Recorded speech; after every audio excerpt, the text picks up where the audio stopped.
اعوذ باللہ من الشیطان الرجیم بسم اللہ الرحمن الرحیم سبحان الذی اسری بعبدہ لیلا من المسجد الحرام الی المسجد الاقصی الذی بارکنا حولہ لنریہ من آیاتنا انہ هو السمیع البصیر وآتینا موسیٰ الکتاب وجعلناہ ھدی لبنی اسرائیل الا تتخذوا من دونی وکیلا ذریۃ من حملنا مع نوح انہ کان عبدا شکورا وقضینا الی بنی اسرائیل فی الکتاب لتفسدن فی الارض مرتین ولتعلن علوا کبیرا صدق اللہ العظیم۔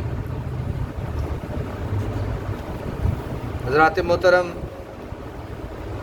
سورہ بنی اسرائیل ہے، 15واں سپارہ، اس کا ہم آغاز کر چکے ہیں۔ اللہ تعالی ہمیں اس میں استقامت نصیب فرمائے اور قرآن مجید کو صحیح معنوں میں جیسے اس کا حق ہے سمجھنے کا، اسے سمجھنے کی توفیق نصیب فرمائے۔ سبحان الذی اسری بعبدہ لیلا، ہر عیب سے پاک ہے وہ ذات جس نے سیر کرائی اپنے بندے کو لیلاً، رات کے قلیل حصے میں، تھوڑے سے حصے میں اللہ تعالیٰ نے اپنے بندے کو سیر کرائی۔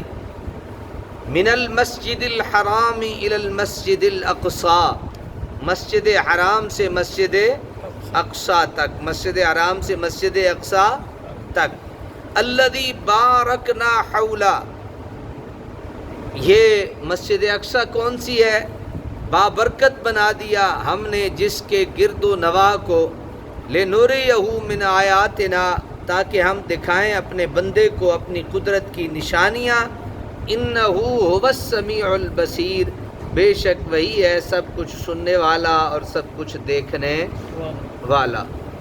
وآتینا موسیٰ الکتاب وجعلناہ ھدی لبنی اسرائیل، اور دی ہم نے موسیٰ کو کتاب، وجعلناہ ھدی لبنی اسرائیل، اور بنایا ہم نے اس کتاب کو باعث ہدایت بنی اسرائیل کے لیے۔ اللہ تتخذوا من دونی وکیلا، اس میں انہیں حکم دیا کہ نہ بنانا میرے بغیر کسی کو اپنا کارساز، میرے بغیر کسی کو اپنا کارساز بھی نہ بنانا۔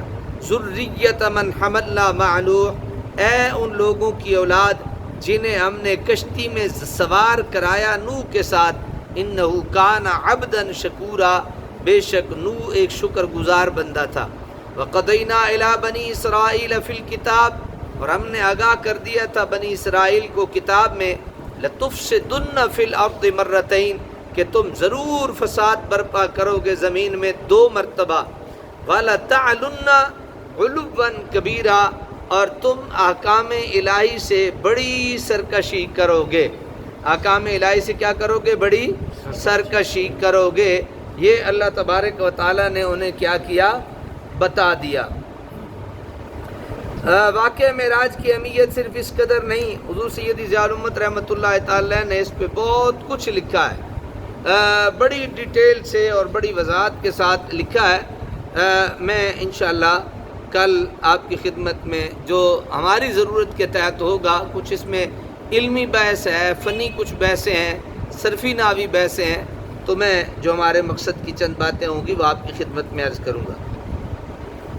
واقعہ معراج کی اہمیت صرف اس قدر نہیں کہ اس میں اللہ تعالیٰ نے اپنے محبوب بندے اور برگزیدہ رسول صلی اللہ علیہ وسلم کو زمین اور آسمان، بلکہ اس سے بھی ماوراء اپنی قدرت و کبریائی کی آیات بینات کا مشاہدہ کرایا، بلکہ اس میں ستم رسیدہ اہل اسلام کے لیے ایک مژدہ ہے کہ شب غم اب سحر آشنا ہونے والی ہے، تمہارا آفتاب اقبال ابھی طلوع ہوا چاہتا ہے، مشرق و غرب میں تمہاری سطوت کا ڈنکا بجے گا، لیکن مسند اقتدار پر متمکن ہونے کے بعد اپنے پروردگار کو فراموش نہ کرنا، اس کی یاد اور اس کے ذکر میں غفلت سے کام نہ لینا۔